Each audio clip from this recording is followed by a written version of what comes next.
Shabbat Shalom. As I spoke about just a minute ago, I'm sure all of you, like me, had your hearts broken this past week in watching what happened with the shooting in Oregon at that junior college.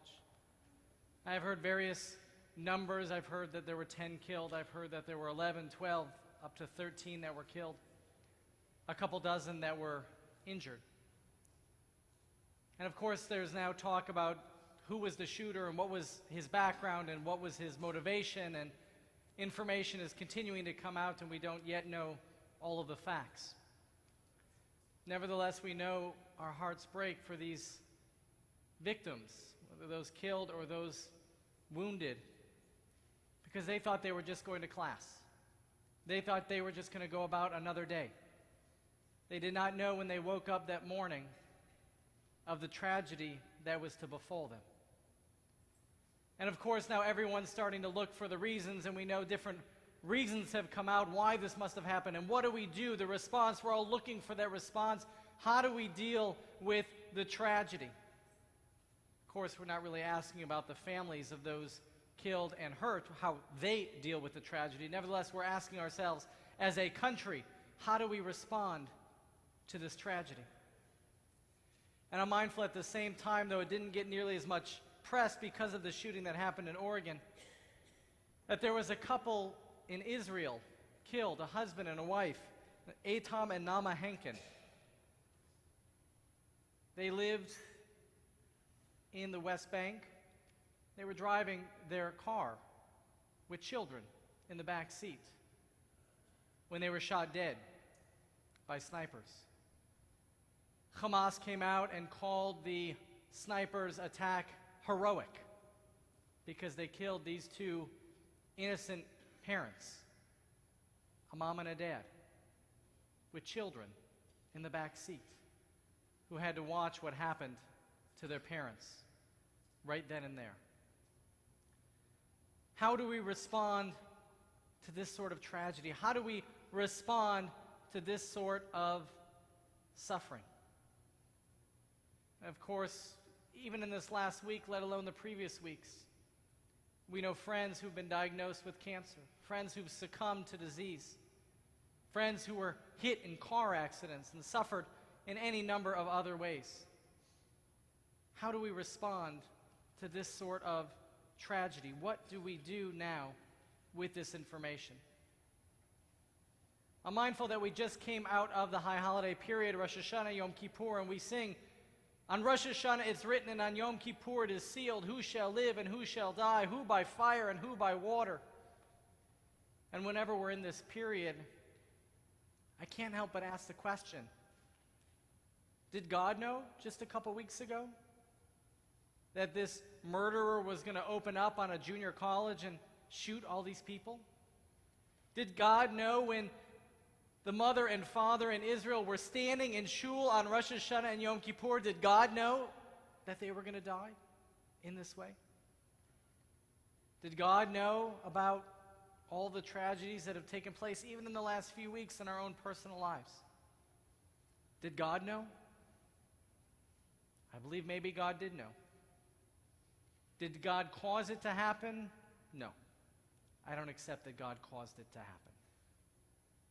Nevertheless, we ask ourselves, how do we respond to these crises? And most of the conversation happens to do with Oregon. We know the President of the United States came out with his response, and everybody is struggling with how do we respond? How do we prevent this from happening again?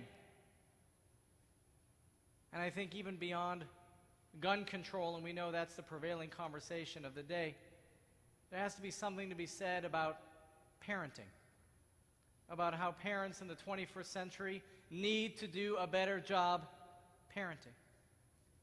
We need to talk about access to good quality mental health care.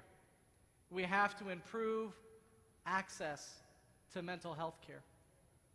And now as some information is coming out, and who knows what parts of it are true, but even if we look at what happened in Israel, we have to remind ourselves that as a community, we have to preach peace and tolerance. And we have to condemn any community or religious group that does not preach peace and tolerance.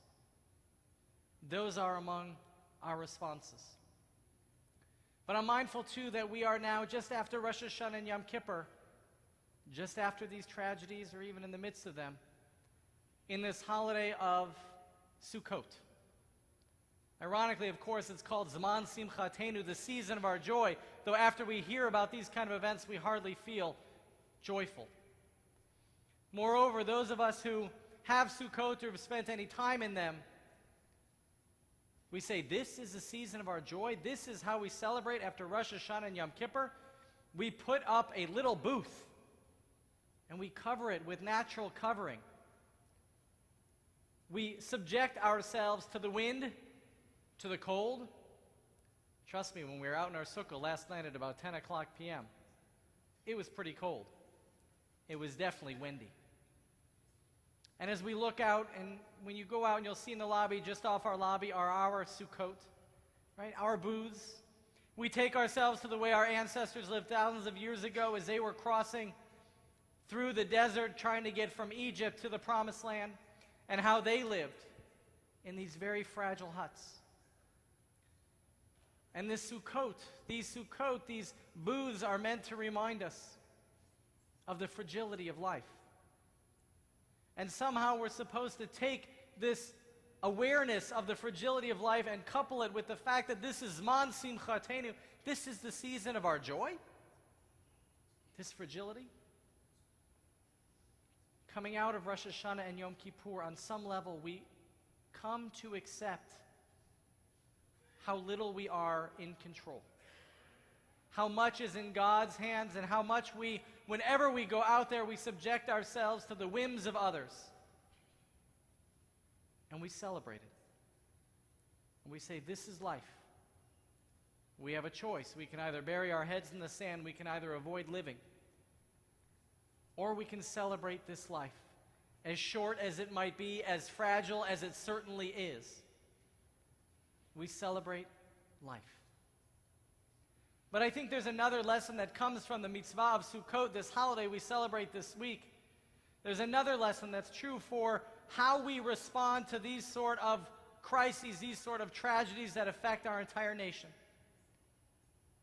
One of the central customs of the holiday of Sukkot is to invite friends and family into our sukkah to celebrate with us, to eat with us.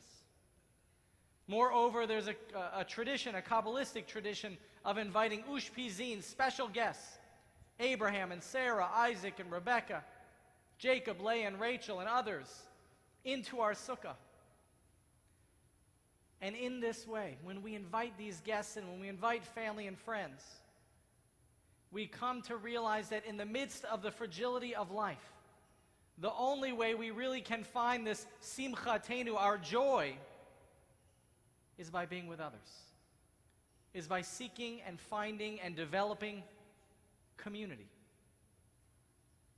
How do we respond to tragedies like Oregon, like Israel, like those in our personal lives? That even in the midst of our fragility, we seek and bring others into our lives. Not with a cell phone, not with Facebook, not with a computer, but we quite literally invite them into our homes and into our lives. How do we respond to tragedies? By seeking comfort in community, by coming to shul, by inviting friends into our lives. That is how we respond to tragedy. That is our first and foremost reaction when we hear about these things. We should seek to come to shul. We should seek to invite others into our lives and into our homes and celebrate life. You know, the question is asked, why, if the holiday of Sukkot is meant to be a reminder of how our ancestors lived in the wilderness when they were traveling from Egypt to Israel, why do we do it in the fall? Shouldn't we celebrate Sukkot then at Pesach time in the spring? Or if Sukkot is meant to remind us of how God protected us in the wilderness, wouldn't it make sense then to set up our Sukkot in the summertime, where the shade of the sukkah can really protect us from the sun? Wouldn't that make more sense?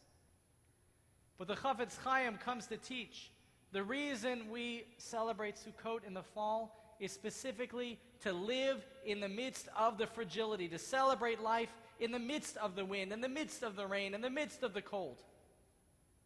Because that's what life is. But nevertheless, we find joy, we find community.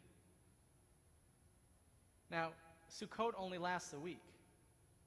Yet we go through an awful lot of effort to put up our sukkah and to take it down again. But that's life. It lasts a very short time.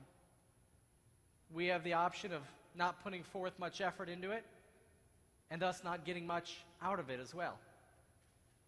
Or we can put forth everything into life and into our Sukkot so that for however short a time it is, we can celebrate it. We can enjoy it. We can make the holiday of Sukkot, we can make our lives Zman Simchatenu, the season of our joy. So how do we respond to the suffering that took place in Oregon?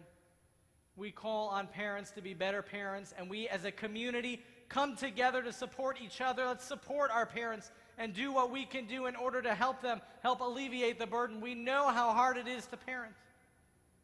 We as a community must increase access to mental health care.